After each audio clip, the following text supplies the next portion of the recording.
some big TikTok changes, including TikTok has new verified business accounts. They're free to set up. I think they're planning on making a business account better than it has been. People are searching more on TikTok than ever before. They're searching for their place to eat, their place to go out at night. And so oftentimes it's like one of the easiest things to do if you're out with your friends and you're like, where can we go get dumplings? And you're like, go to Dumpling House. And then there's that feature where you can literally go to the maps. That's an easy way for people to be able to get to where they want to get to versus leaving the app and doing this, doing that. When we love something, all we do is talk about it. All these local businesses are seeing what is happening, how businesses are blowing up because people are talking about it on TikTok. And the easier they make it for people to get to them, the better it is for that business. So we're very excited to be joined by Keenya Kelly. Keenya is a TikTok and Instagram Reels expert and runs a social media agency and also hosts the If You Create It podcast. Today, Keenya, Mike, and I are going to explore what these latest updates from TikTok mean for small business marketers and owners like you. Keenya, welcome back to the show. Yay! Thank you so much for having me. So let's jump into these verified business accounts. Now, the first thing that caught my eye when I saw this was, oh, this is a free thing. That's interesting with all of the paid verification that we've seen. But what it does is it ties an organic TikTok account to a real business and category, which is supposed to help TikTok apply specific rules and features. Also makes it so that they can apply specific safeguards like age gating, geofencing if your business is not supposed to be in certain areas, especially for brands that are in some restricted verticals like gambling and healthcare. And then also, if you register as one of these, it unlocks additional organic capabilities, including having a link in your bio before you have, 1,000 followers you have to have before you get the link in bio? Yeah. Mm-hmm. Okay.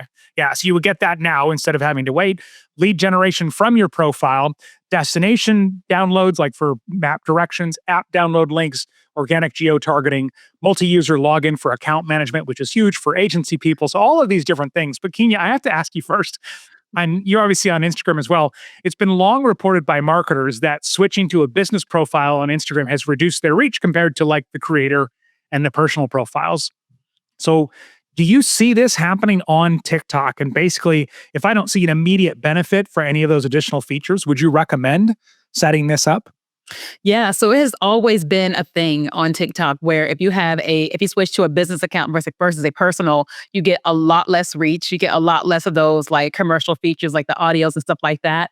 So for the longest time since I've been on TikTok for 5 years, I've never encouraged my audience to have a business account unless they have a physical product because they're trying to set up a TikTok shop. But I think that TikTok's goal is they understand that now there's the American component to it and they've got to really drive businesses to the platform.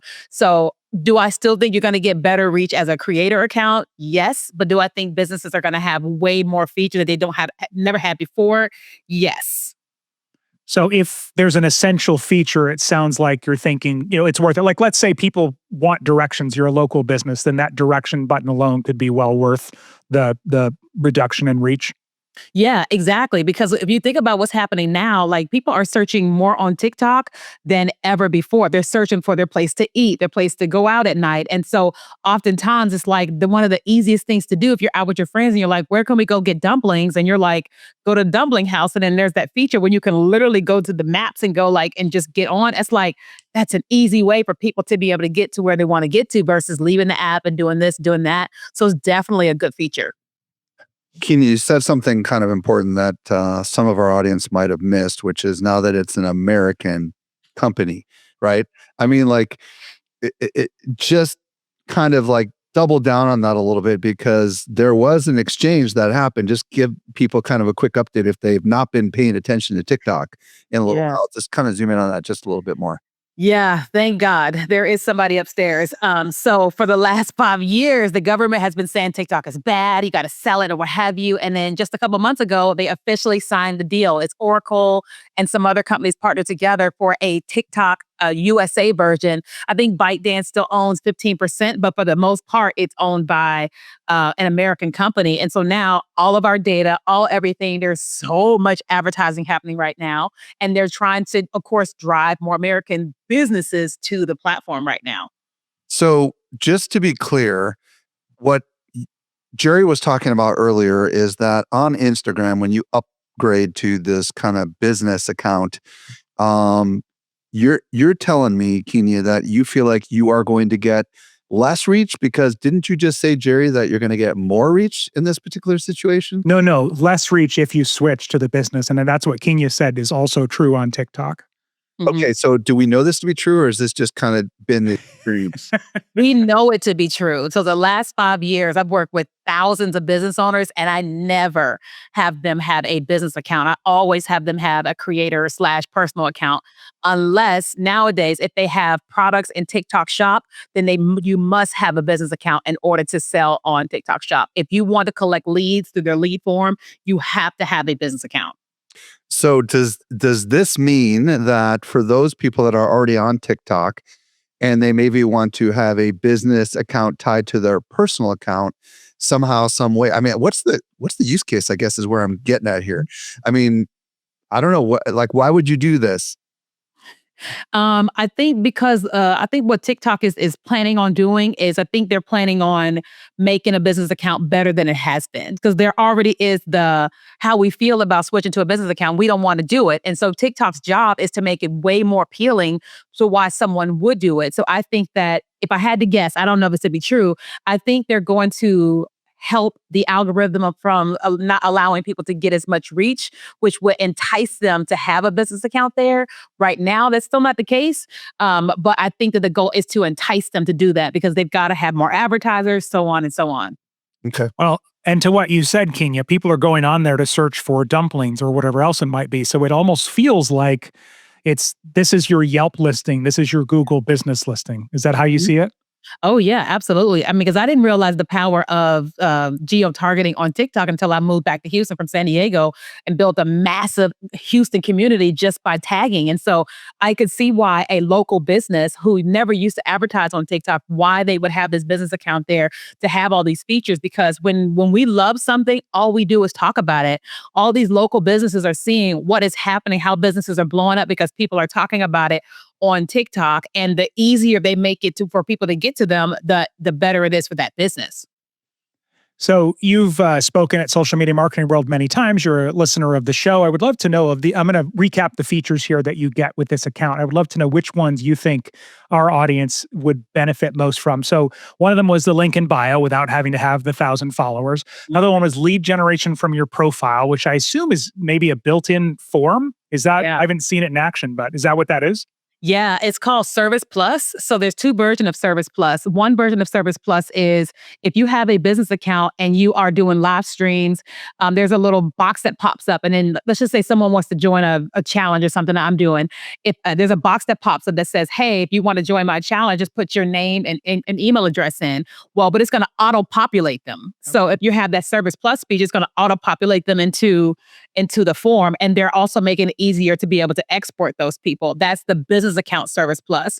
But if you have a creator account Service Plus, the box will pop up and it'll say, hey, if you want to join my challenge, comment the word challenge here in this box. And if they comment the word challenge, it'll send a DM directly into my inbox. But I still have to pull for them to get their name and their email address to do the follow-ups. Yeah, put them into your email software and, Yeah. and everything like that. Okay, Mhm. interesting. Because they want to keep them on TikTok, of course. So, Yeah. all right. So we have link in bio, lead generation from your profile, the destination link, which will be a maps link, app download links, the organic geo targeting, and then multi-user login. So if you were to pick two of those that you think would make it most worth essentially giving up some of your reach, it sounds like, and switching, which ones would you say would be? I would definitely say the lead form, and then I would say the mapping. I think one of the things that they're going to do because like right now, if I tag Houston, everybody in Houston sees my content, and I always forget that when people on the street are like, "Hey, I know you," and I'm like, "Oh yeah, I forgot." But I think that one of the features that they're gonna add, I think that they're gonna do like some recommendations. So like, let's just say I searched for dumplings in Montrose. I think that because I searched for that, it's gonna then show me dumplings in this area, this area, and this area. So I think a business would really benefit from that because people are searching for what they're searching for more than ever, and they're looking for more options.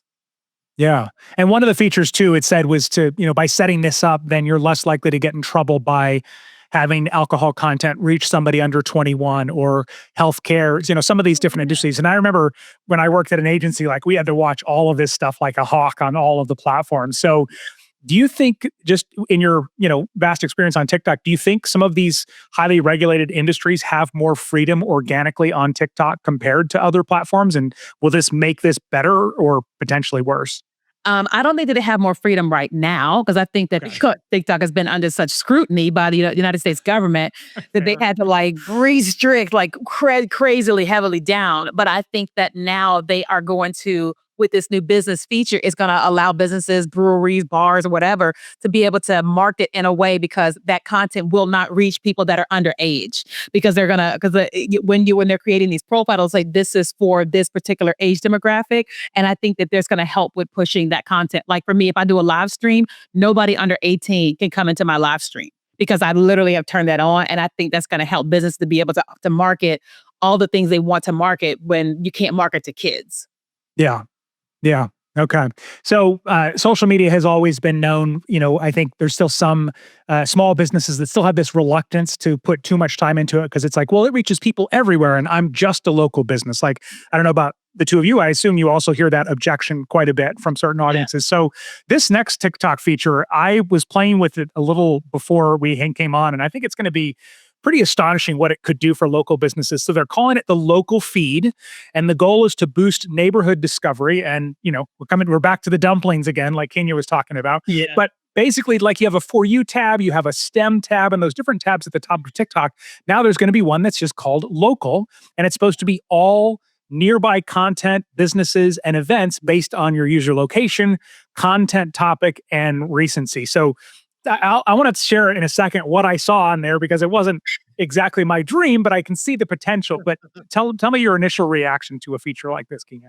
I think it's amazing because I think that for the longest time that people couldn't advertise their local things because you're going to an international market, which isn't a bad thing. But if you're trying to reach your local people, you're not trying to drive that attention. So you don't want to spend time on the platform. But I think this is huge for local businesses because for me personally, I'm not from here and I'm always looking for what are great things I can do in Houston, or if I go to Dallas, what can I do in those areas? And it literally can feed me all the things that I may want to experience, but probably it's going to give advertisers an opportunity to like have their ads placed higher locally or like just in the local feed and not just not in the main For You page, but literally to their local audience. I think it's a great feature as a user, as a consumer, but also as a business. When I opened it up when we planned this show, I didn't have it yet, but right before we started, I opened it up just to see what there. And the top 6 posts. This is why I think there's incredible opportunity for local businesses.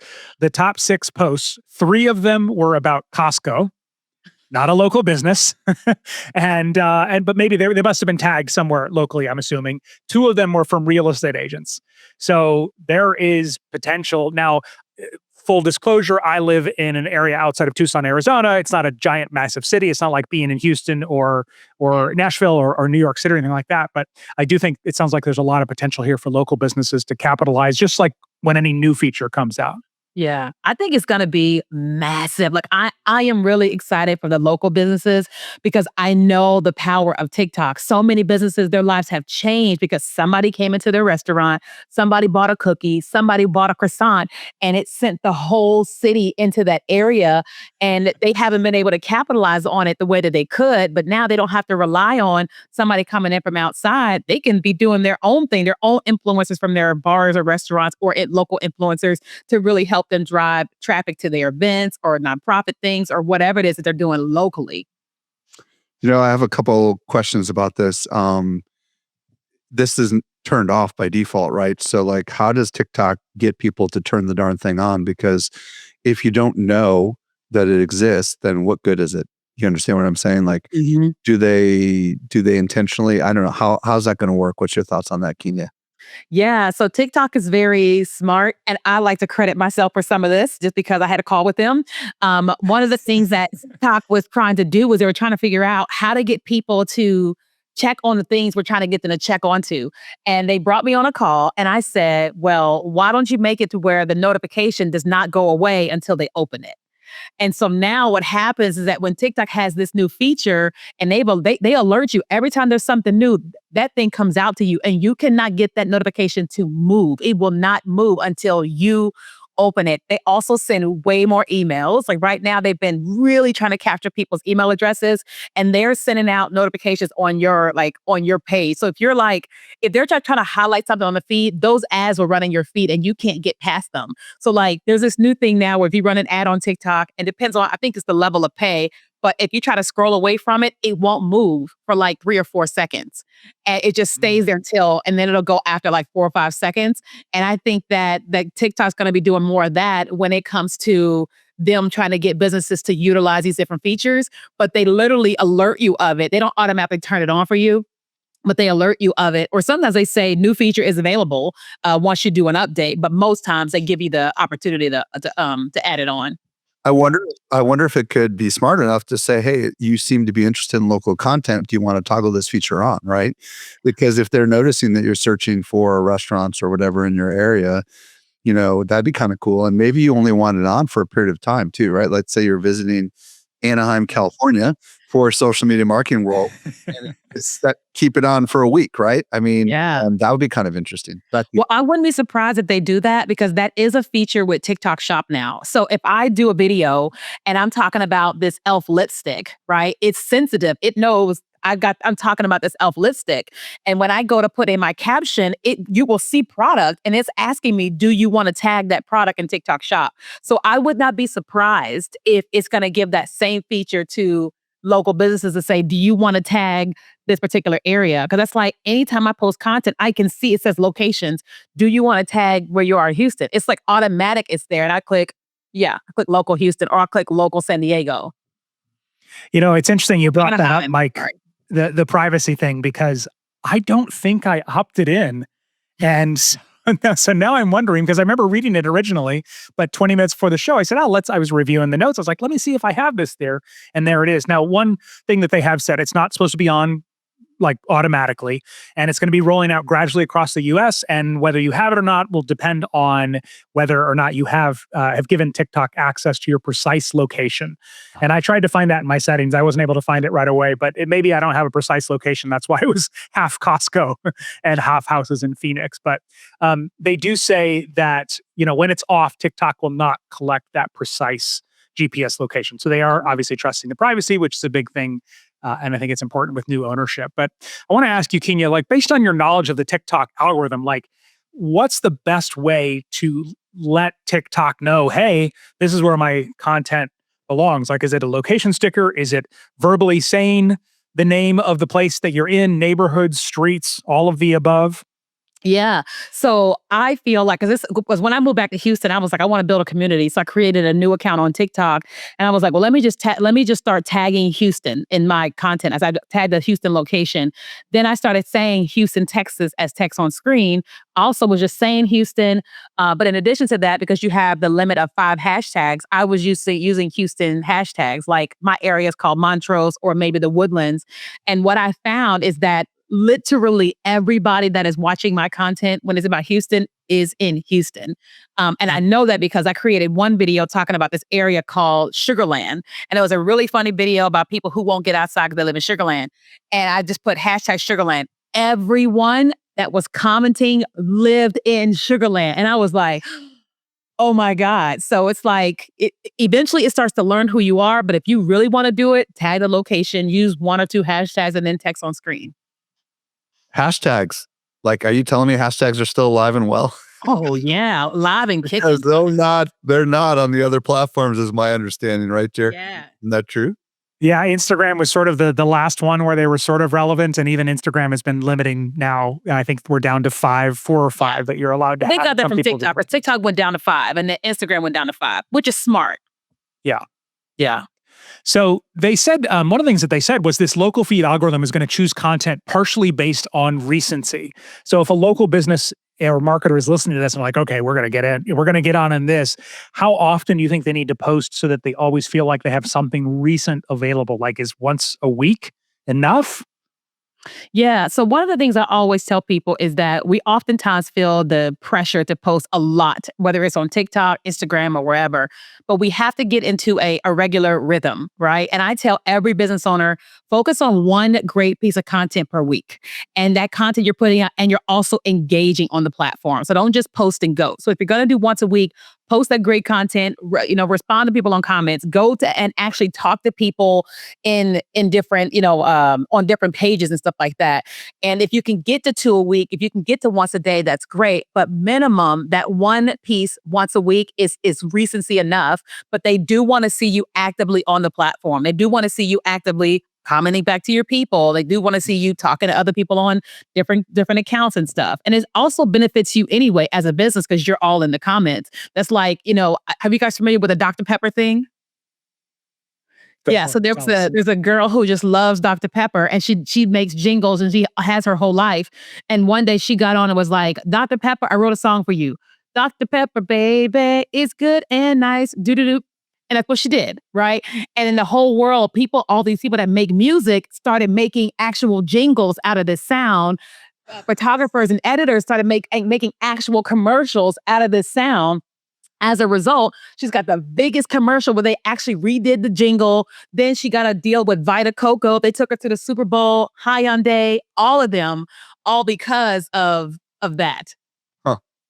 Do you think somebody strategized that, or do you think it was truly organic? I think it was truly organic because like when you listen to her and you watch her, how her content has been, that's just how she is. And she just kind of was doing this thing and it took off. So then other people decided like, I'm going to do a jingle too. Like I'm thinking about Hidden Valley Ranch. I won't sing it, but it's like the funniest Hidden Valley Ranch song ever.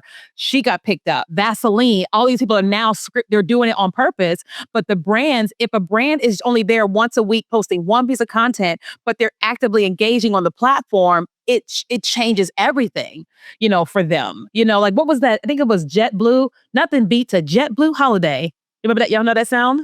No. But there's this huge sound. It's this lady, she just says, nothing beats a JetBlue holiday. And right now, but people took the sound and turned it into something else as if they were catastrophic situations. JetBlue blew up, but they also allowed themselves to play into it by just commenting. Blew up in a good way, by the way. We should clarify. You don't mean blew up. Oh, sorry. Right, exploded in such a great way. So if you come on TikTok and you say nothing beats a JetBlue, everybody's going to finish the sentence. And they didn't have to create the content. They had their one piece that was regular, and then they were engaging with people on the platform. Dr. Pepper did that, Vita Coco, Chipotle, all of them. So, and to clarify, if I find out that somebody planned something that's designed to look organic, like my reaction is not like, oh, they planned that. My reaction is, oh, good marketing. Like, I'm all for it. But I know on the consumer side, sometimes there's a lot more, skepticism around that. So we're talking about this new local feed on TikTok, and I'm curious to know, like, what suggestions would you have, or what should marketers know about, if they're trying to figure out how to measure the impact of posting more localized content beyond just views, right? Views is good, local views is good, but if somebody was going to promote something, like, would it be worth them mentioning a secret word that people can come in and redeem, or is that potentially going to backfire if it gets too much reach? Or how would you advise somebody on that? Yeah, so I would definitely tell a business to have a secret word, have a secret drink they have to come in and order, or a secret ranch or whatever, because most times people won't be able to see what has happened from TikTok until the video blows up or the video does a lot of views. But if everybody's coming in and all they're ordering is the Arnold Palmer but with raspberry lemonade, you know exactly where this came from. That's kind of like what happened with Chili's. Like, I don't know if you know about this, but Chili's launched this mozzarella sticks, Nashville hot mozzarella sticks.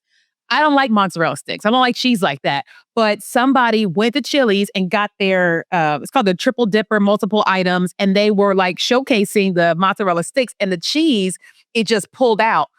Everyone started going to Chili's just to do what they call the cheese pull.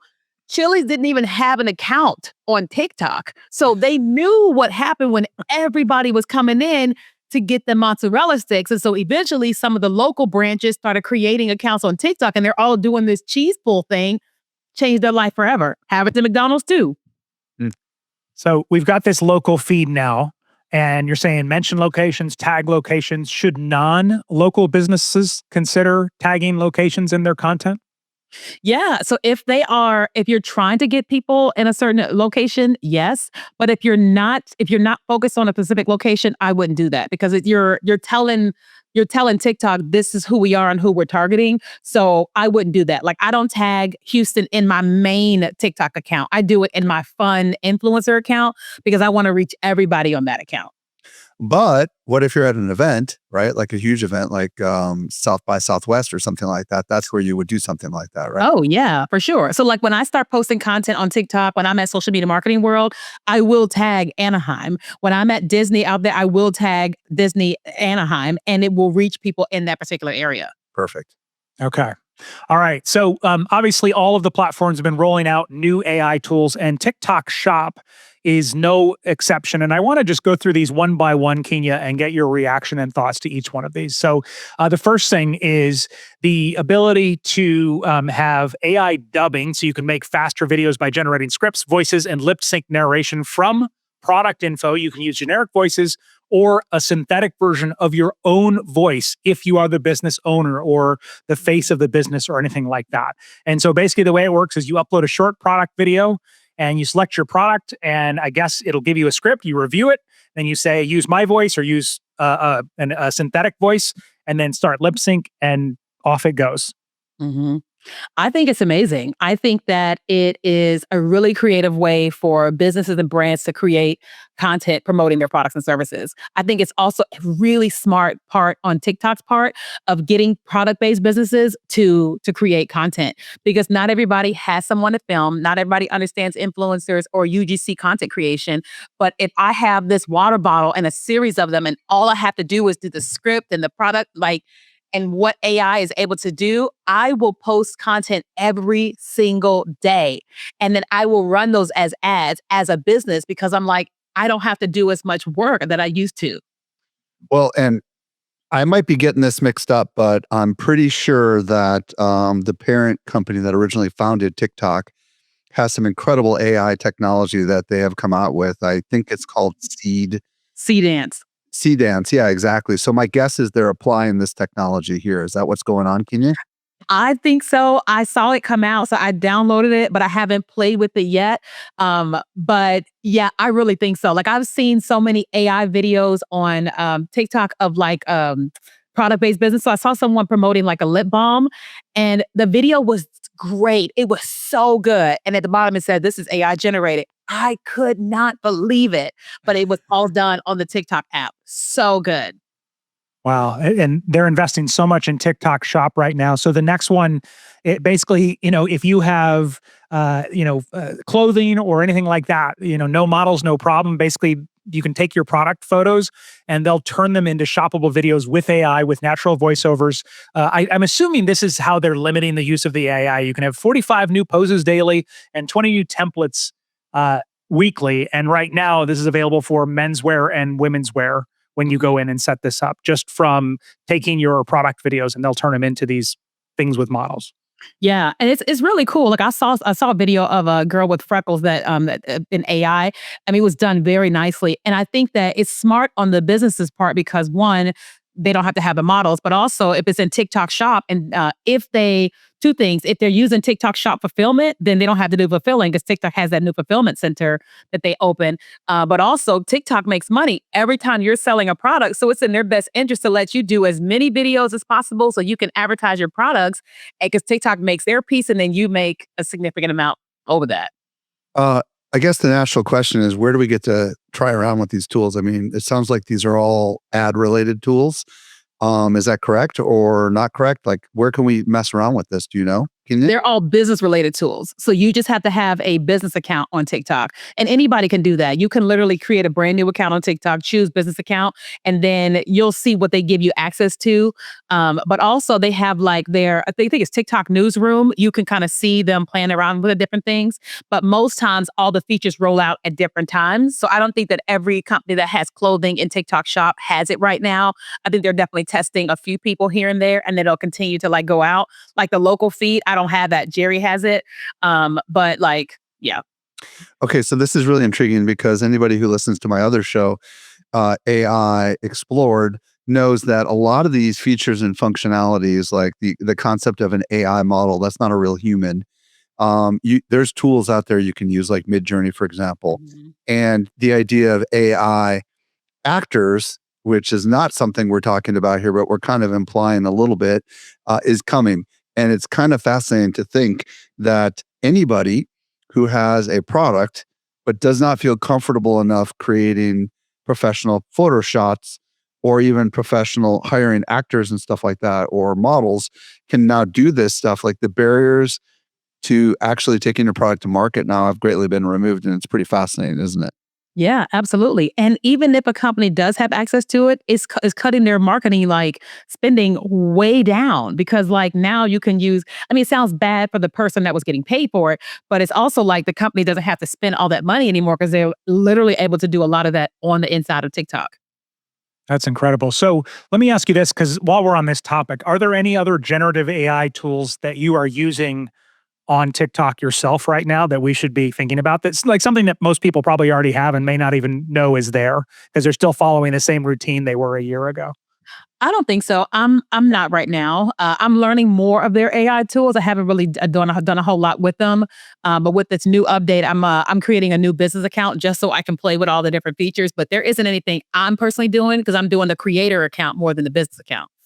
One of the things I hear from a lot of the video creators that I get on my other show is that Sora 2 from OpenAI is ridiculously good for creating really good scripted ads, content that is really cinematic, that is kind of like if anybody's ever downloaded the Sora 2 app, it looks fantastical, a lot of the stuff that's on there, but you can actually use it to create stuff in your own likeness and and actually stuff that's really, really quite effective. Mm. So what a lot of creators are doing is they're going over, they're experimenting with Sora 2, and then they're exporting those videos out and publishing those as TikToks and Reels. Wow. Okay, I'll have to look into that.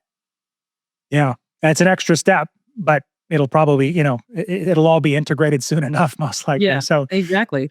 a couple of other features here with AI and TikTok Shop. One, List with AI, where it'll instantly generate product listings from a photo and a brief description, including optimizing for search, which is incredible. Although I don't know how you optimize for search if everybody's optimizing for search with the same AI tool, because then everybody's sort of optimized for search. And then this was, I think, one of the most interesting things, a CRM tool that will allow sellers to send personalized messages and offers based on customer behavior. So, like an abandoned cart, they can send a one-time or an automated campaign option. It looks like it's free to use if you have TikTok Shop, and it all depends on, they have something called a Shop Performance Score, SPS. As long as your score is high enough, basically you're running a legit store, then you get access to this. So this is, I guess my first thought with this was just thinking, I mean, obviously it sounds like an incredible opportunity, be able to automate DMs to people, but I guess I'm kind of surprised they're letting this happen for free, because normally on most platforms, if you're going to privately DM somebody who hasn't explicitly opted in, you're paying for an ad or something. Yeah, well, I think that well, first it's making people want to advertise on TikTok, right? Because even though we all know TikTok, the business community I don't feel like has really, really taken to TikTok, invested a lot of money there because they were talking about banning it for 5 years, right? And I think this is TikTok's way of, well, it's kind of like with Mark Zuckerberg. At first, we had all these amazing free things we could do on Facebook, and we were like, yeah, and then they charged us for it. So I wouldn't be surprised if TikTok is taking that same route of like, give them everything, get them here, and then eventually slowly charge for this or charge for that, which is, I think, is a smart thing.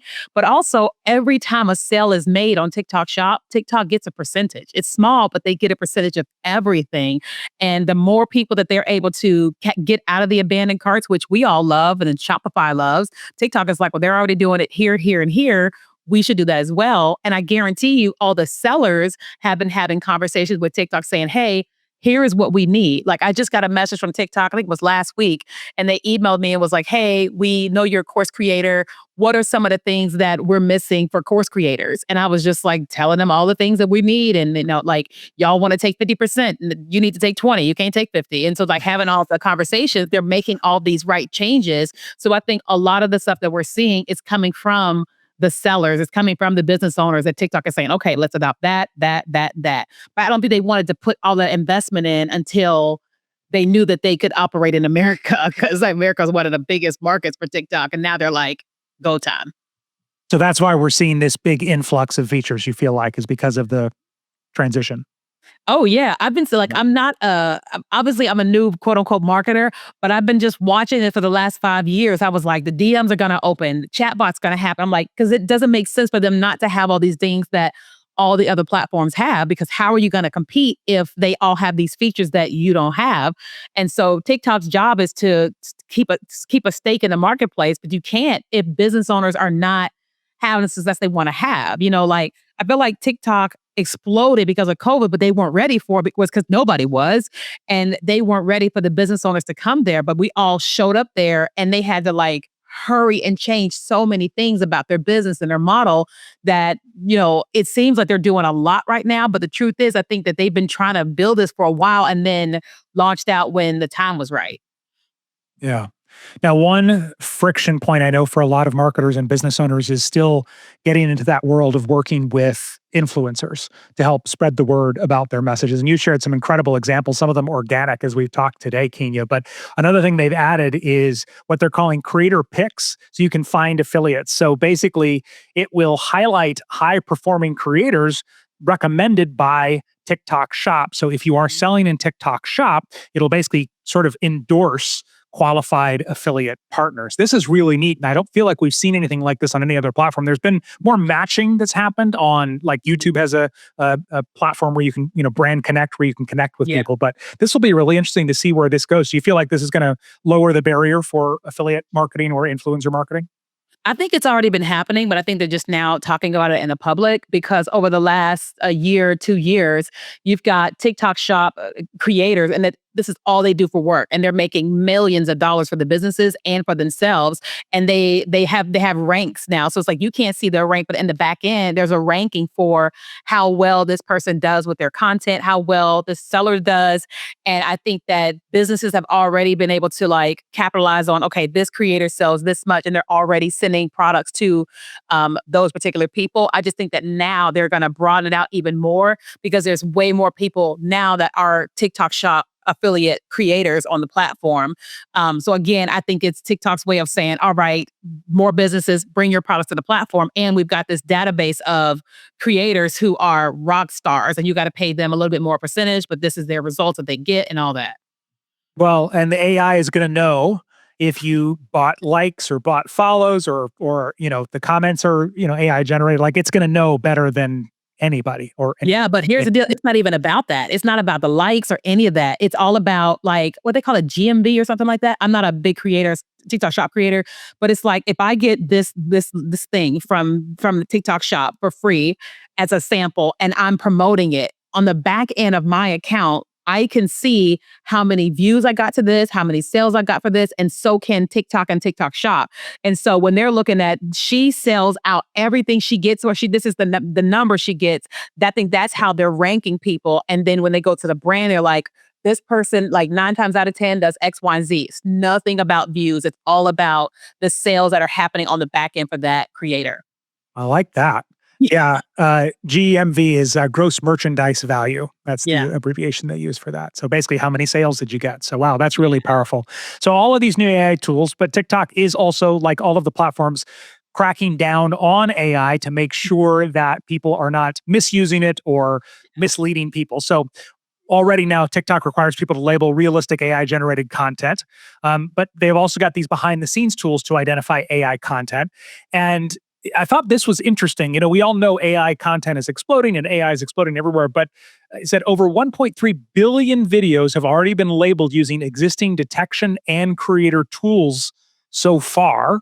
And they're testing a new managed topics control, allowing users to adjust how much AI generated content, they're actually calling it AI GC, that they see in the For You feed. So in your circles and the conversations you've had lately, Kenya, like how do you think people are feeling about AI generated content overall? Because I feel like we're hearing a lot of different things. People are like, I love it, I love the creativity, and other people are like, I want authenticity, I want to see people's acne and I want to hear their voice squeak or whatever it might be.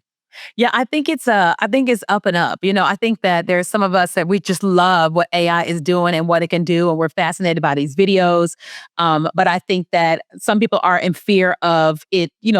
AI is becoming someone else and fabricating things, but also taking jobs. I think some influencers are concerned because if they're making X amount of dollars as an influencer per video, and now this company is able to do 10 times the amount of videos for less money, the influencers are like, "Oh my God." And I would be scared too if most of my money was coming from brands. So I think that rightfully so, people are excited and not excited about it. I think those that make the most money creating content for brands are in a lot of jeopardy. And I think that they're scared more than the other people. Okay. So with 1.3 billion videos already labeled as, AI generated content. So that doesn't mean obviously you used AI for your script. It means that something in there was Right. generated. Do you think labelizing it normalizes AI content, or does this just increase skepticism toward like everything in the feed? And Keenya, after you answer, I'd love to hear your thoughts on this too, Mike, as you are obviously in the AI world so much. Yeah, so I think that having it labeled AI generated, I think one, it protects TikTok from from putting something out there that is AI and not saying that it is. Two, I think that it protects the creator for like if they're putting out AI content that they're like, I'm saying that this is what this is, so that way TikTok doesn't take it down. But I also think that it helps the consumer that are actually consuming the content to know that let me not believe what I'm seeing here. So like I am very gullible, okay? So I've seen plenty of videos of bears and horses and deer jumping on trampolines and I'm like, "Oh my God, I love those.